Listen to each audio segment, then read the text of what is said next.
आज केंद्रीय वित्त मंत्री निर्मला सीतारमण ने बजट पेश किया और इस बजट को लेकर प्रतिक्रिया की बात करें। प्रधानमंत्री नरेंद्र मोदी इस बजट पर अपनी प्रतिक्रिया दे रहे हैं। वाले युवा की पहली तनख्वाह हमारी सरकार देगी। स्किल डेवलपमेंट और उच्च शिक्षा के लिए मदद हो या फिर 1 करोड़ नौजवानों को इंटर्नशिप की योजना, इससे गांव के गरीब के मेरे नौजवान साथी, मेरे बेटे बेटी देश की टॉप कंपनियों में काम करेंगे। उनके सामने संभावनाओं के नए द्वार खुलेंगे। हमें हर शहर, हर गांव, हर घर एंटरप्रेन्योर्स बनाना है। इसी उद्देश्य से बिना गारंटी के मुद्रा लोन की लिमिट को 10 लाख से बढ़ाकर 20 लाख रुपए किया गया है। इससे छोटे कारोबारियों, विशेष रूप से महिलाओं, दलित, पिछड़े, आदिवासी परिवारों में स्वरोजगार को बल मिलेगा। साथियों, हम सब लोग मिलकर भारत को ग्लोबल मैन्युफैक्चरिंग हब बनाएंगे। देश का एमएसएमई सेक्टर मध्यम वर्ग से जुड़ा हुआ है। एक प्रकार से एमएसएमई सेक्टर की ओनरशिप मध्यम वर्ग ही है और इसी सेक्टर से गरीबों को ज्यादा से ज्यादा रोजगार भी मिलता है। छोटे उद्योगों की बड़ी ताकत, उस दिशा में हमारा अहम कदम है। इस बजट में एमएसएमईज के लिए ईज ऑफ क्रेडिट बढ़ाने वाली नई योजना का ऐलान किया गया है। मैन्युफैक्चरिंग और एक्सपोर्ट्स इकोसिस्टम को हर जिले तक ले जाने के लिए बजट में अहम घोषणा की गई है। ई कॉमर्स, एक्सपोर्ट हब्स और फूड क्वालिटी टेस्टिंग के लिए 100 यूनिट्स, ऐसे कदमों से वन डिस्ट्रिक्ट वन प्रोडक्ट अभियान को गति मिलेगी। साथियों, ये बजट हमारे स्टार्टअप्स के लिए, इनोवेशन इकोसिस्टम के लिए ढेर सारे नए अवसर लेकर आया है। स्पेस इकोनॉमी को बढ़ावा देने के लिए 1000 करोड़ रुपए का फंड हो, एंजल टैक्स हटाने का फैसला हो, ऐसे कई सारे कदम इस बजट में उठाए गए हैं। साथियों, रिकॉर्ड हाई कैपेक्स इकोनॉमी का एक ड्राइविंग फोर्स बनेगा।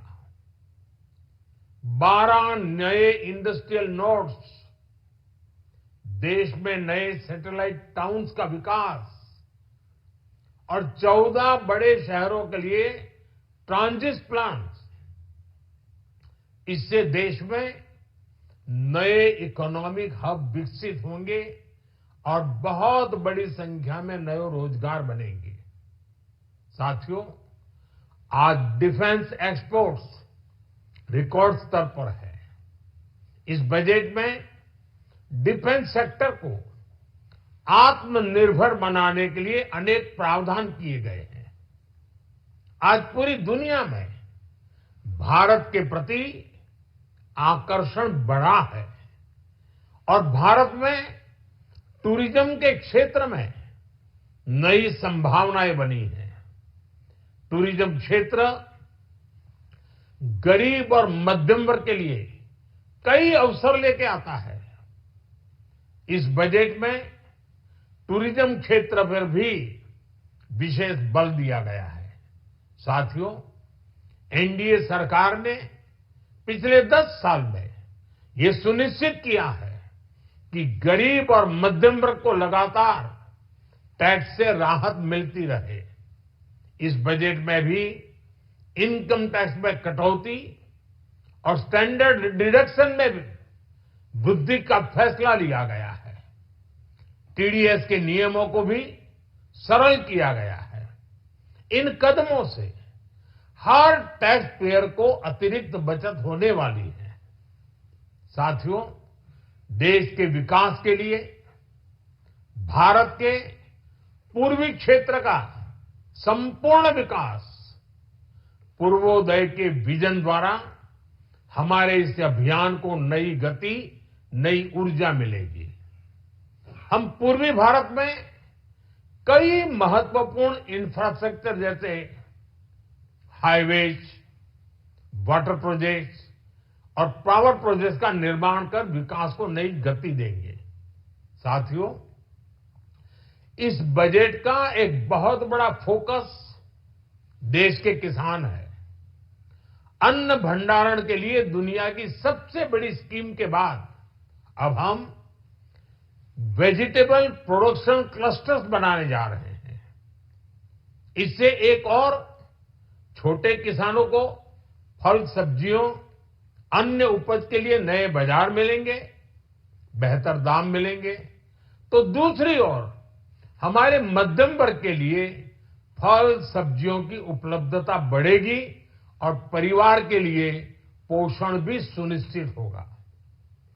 कृषि क्षेत्र में भारत का आत्मनिर्भर बनना समय की मांग है। इसलिए दलहन, तिलहन की पैदावार बढ़ाने के लिए किसानों को मदद की घोषणा की गई है। साथियों, देश में गरीबी समाप्त हो, गरीब का सशक्तिकरण हो, इस दिशा में भी आज के बजट में प्रमुख घोषणाएं की गई हैं। गरीबों के लिए 3 करोड़ नए घर बनाना तय हुआ है। जनजातीय उन्नत ग्राम अभियान सेचुरेशन अप्रोच के साथ 5 करोड़ आदिवासी परिवारों को मूलभूत सुविधाओं से जोड़ा जाएगा।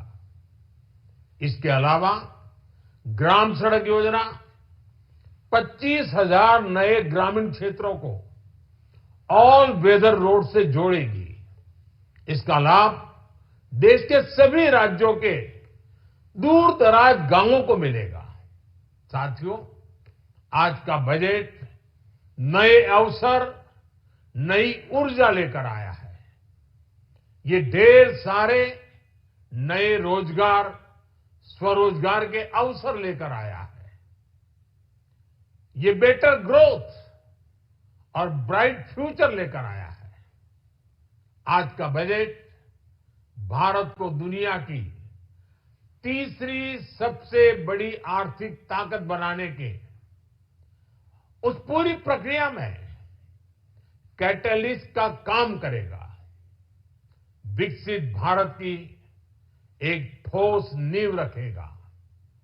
सभी देशवासियों को बहुत बहुत शुभकामनाएं।